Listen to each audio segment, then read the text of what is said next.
Now, on our segment tonight of Lessons from an Entrepreneur, traders in the second-hand clothes market know too well the frequent challenges of import taxes and the unexplained fires that break out in markets like the Gikomba market.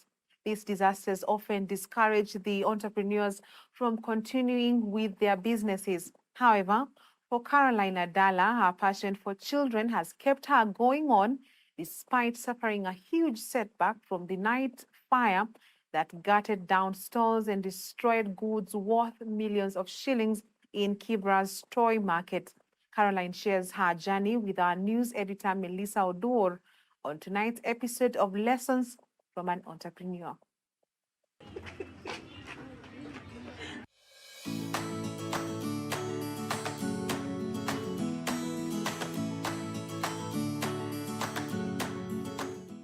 Welcome to today's episode of Lessons from an Entrepreneur. My name is Melissa Odor. Today we are at Toy Market and having a conversation with Caroline Adala. She has a stall, a beautiful one for that matter, where she has kids' clothes, specializing in kids' attire. Thank you, Carol, for having us. Most welcome. So please introduce for us this beautiful business that you have. All right. I'm located in Toy Market, which is in Kibra. I'm an entrepreneur. As you can see, I usually sell baby clothes. We have baby blankets over here, and sometimes we do sweaters for ladies. What inspired you to start this business? When did you start? My inspiration was after I lost my job during COVID. So we were given an option of either to be terminated or to resign. So for me, I was still thinking, so I got the termination letter. Because I was still thinking in the process of processing all that. Because before that, we were given half salary. So now I opted for, okay, let's do the termination. And then we were given the benefits. That is how, now I thought, what next? What next? Because now you have nothing to do. Everyone is indoors. You can't eat all the money that you've been given, the benefits. Yeah, you can imagine. So now you have to re-strategize and think of what next now. But tell us that whole process of where you're deciding of all these other biasharas that I can possibly do, I want to settle on the clothes business. Was it a thought you sat down and thought about? Did you share with people? Did you get advisors during that season? Did you do online searches? People went online to look for what to do. I'm passionate about children. I even teach Sunday school. So I'm passionate about children. So I was like, because I had fibroids, and fibroids is related to children or not having children. So after thinking deeply about it, I sat down and I was like, let me do baby clothes. At least that would give me peace. When I see somebody's child dressed smartly, I would really feel nice. It would give me peace of mind and heart, and it would bring a smile on my face. I even thought about it when I was still in employment, but it's only that time was limited. But now when I got the 100% time, I decided that is what I'm going to do.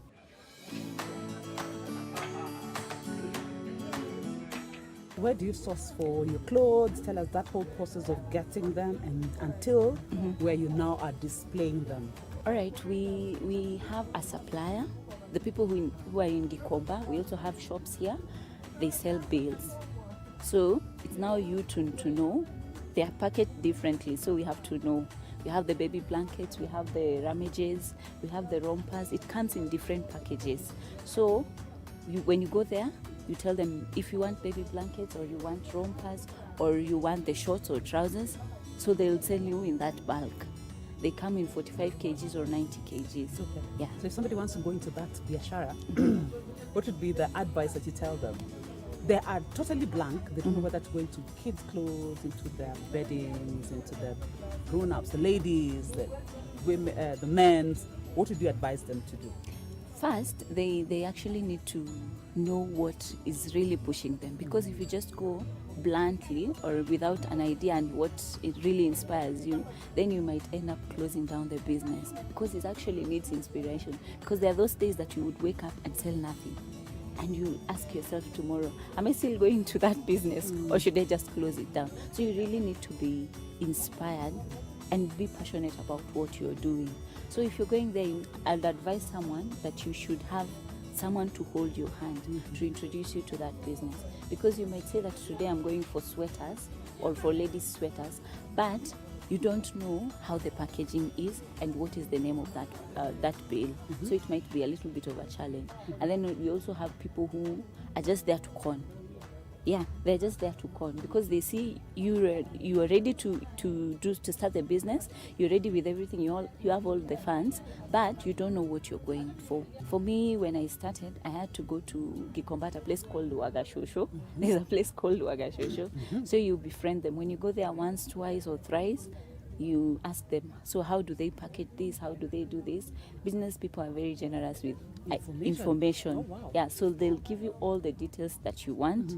But now the next step is now upon you. So the starting up of business, a lot of people say capital is an issue. Capital. So tell us about how you went about navigated through that season of capital. I can say I was in a circle, not really a circle, but it was like a circle whereby you were saving for lifetime insurance, like a lifetime. You're saving it, saying, hii kama ni ya gown, Yeah. hii kama ni ya gari, ni ya gari. So mine was like, I was just bluntly saving. So every month I would say, like by the time it gets to June, you have at least half of your salary, what you get monthly. So that was what we were doing, and it was like a competition of ladies. So you say, if Melissa is earning 100,000, for instance, so we say by June, Melissa should be having 100K. So that is what inspired us. So by the time I got fired in July, so by the time we were being laid off, we had at least half of what you get per monthly.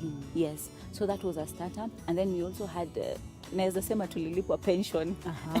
Pension mapema. Yeah, because we're being laid off. Yeah. So tulipatiwa pension mapema to go and start off. So the story of inspiration, even at this point, is a story of rebuilding. Yes. Where you had this disaster happen. Tell us a bit about that and how now you rebuild to ensure that now you're back. I mean, watching this is like a miraculous thing to have to actually see the store stand back to where it was. So at around midnight, my friend calls me. She's like, uko wapi? Kunachomeka. Yeah. The first thing you think is the bill that you actually opened that week. Ile mzigo nilikata hii wiki imeenda. Then after that is now when you start thinking, now what next? So when we got here, by the time I was getting to Toi Primary, my friend calls me and like, shop yako ndio imeshika sai. I tried to cry. I tried to sing. Fire was like freezing. it was really something that could not be contained. Because you see, once it gets to one cloth and then the other one, you see the way we've actually arranged and reorganized the shop. So once it gets one, everything is now down. And it was coming like there was some sort of wind that was actually blowing it. I tried to get in here. There's one lady who actually held my hand. She's like, msichana unaenda wapi? Kumeshika moto kwote. Because for you, it's like, even if I could just save 10, I could know where to start from. I was not able to save anything. Thank God I had a little saving and help from friends, because my friends knew about it, and those who heard about it, they were like, okay, let's join hands and see how we can help. Yes. So that's how you have managed to... Yes, that is how I managed to bring it back, but it wasn't easy. I would say. How long did it take for you to rebuild? The shop got burnt in June 10th. By July, by God's grace, we are here already. A lot of disasters happen, and a lot of entrepreneurs will find the moment a disaster strikes, they will close and they will most likely not come back. So for you, what is this that made you decide, you know what, let me continue? Have you ever been broke? There's that fear of not having money completely. Unaogopa kusota. That is the thing. I think what really inspires me is I'm always so scared of being broke. Number two, I don't want to imagine my life waking up and not doing anything. Waking up and not doing anything. I'm not an 8 to 5 person. You'd find me here early and close late because I manage my own time. That is also another thing. So right now people are also selling online, selling through networks of friends and every kind of opportunity that they have. What are some of the opportunities that you're exploring also in terms of expanding your business far and wider than just in a store? Yeah, we have to do online business. Like you might find, today I might open, because I have a lady who assists me here. Someone might be wanting jumpers and the blankets. Someone is expectant and they can't get out of their house. Maybe they are on bed rest. So they'll tell you, bring me this and this, blankets, rompers, or any other thing. So you find you carry a variety of them because you've posted on WhatsApp or any other, or someone has referred them to you. Because mostly we deal with referrals from friends or any other person. A repeat client might come here and they would say, I have brought my friend because you got me something very nice and it's of good quality. So I've brought my friend here so that she can get something from here. Do you sometimes get clients out of Nairobi who need you to put them in a bus and go? Yes. I have friends in Mombasa who refer their friends. So you might find that they would want like bulk. So you packet them together and you send them. Then you tell your friend who is in Mombasa to connect with this other person, and the other person, then they're able to get all their stocks. For instance, when they get and others that they may not feed their children, now that is the challenge that we face. So you have to ensure you know how you will get back your clothes, and then you send the good quality. So the government was trying to get rid of you guys. Hey. You're trying to say, you know what, let's try and make our own cotton and make our own clothes and work on the EPZs to dress Kenyans. What is your take and what is the general feeling of that kind of a directive for people in your business? As a normal human being, that one is a blow in the face first. It's a blow in the face.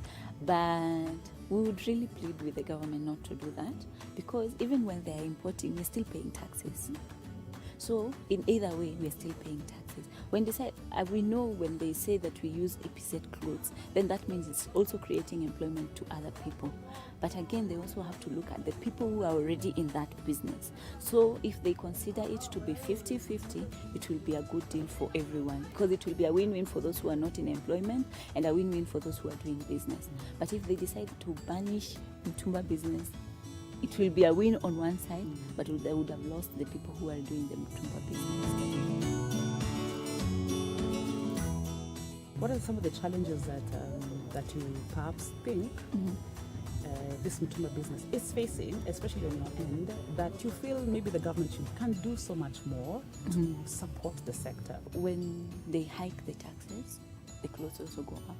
The prices of bills, they also go up. And you see, my client is my client. When you come to my shop and you're used to this cloth being 500, for instance, and now I tell you, now this one will be going for 650. The client may not be able to understand, because they believe that the shop that I am used to going is used to selling me at this certain point. So when you hike it even with 1 shilling, it means now unaumiza kila mtu. Everyone now is affected. Another thing is like when they promise that they are going to rebuild the shop. I can assure you, Melissa, there are so many people who have not gotten back to this business. Very many people. Like when you walk around, you see that many shops have not yet opened, because fine, you were able to reconstruct the shop. But what about the stock? Because if the bill was going for 20,000, for instance, it's now going with 23,000. That 3,000, before you get it, it means you have to go for a lower quality, of which you will make less, and you won't save enough for the next meal or for the next bill that you're supposed to cater for. Another challenge that we are facing in business, clients might say that they are paid, especially with using these pay bills that we have nowadays, because people now are doing liquid money. No one is using the fudi money. Yes. So a client may say that they are paid.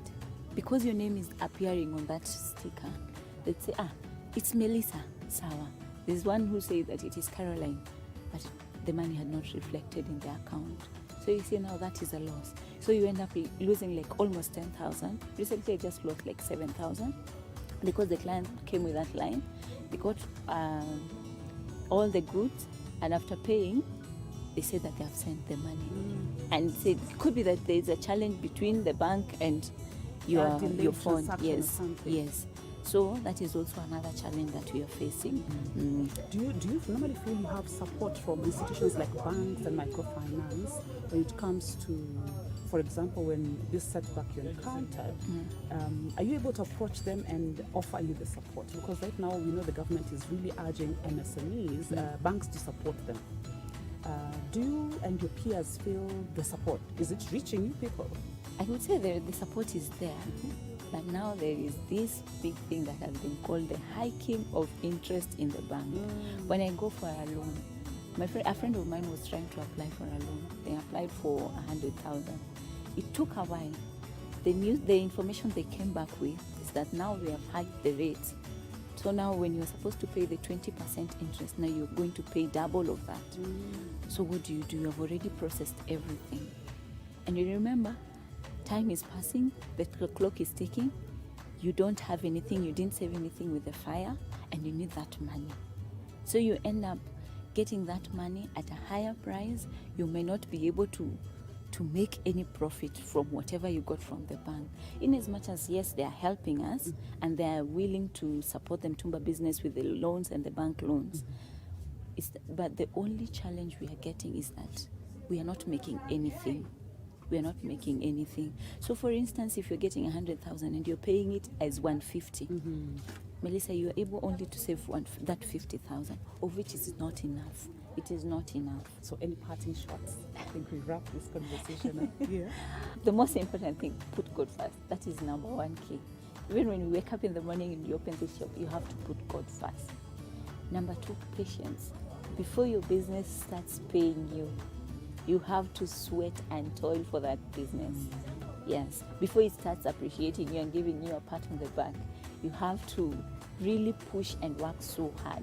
You give it like 3 or 4 months for you to feel it, and you still might not feel it, because the more you stay in that business, the more you want it to flourish. The more you see people bringing, the more you also want to bring. So it comes with a lot of demand and a lot of pressure. But patience is a virtue, and you have to have it. Thank you so much. Karibu sana. It's been wonderful having a conversation with an entrepreneur in the Mtumba sector, especially on babies' clothes and the challenges that they encounter. And we hope the government will be able to heed to their plea and some of these punitive measures that they have in place that is discouraging entrepreneurs in this sector. For Lesson is Melissa Odor.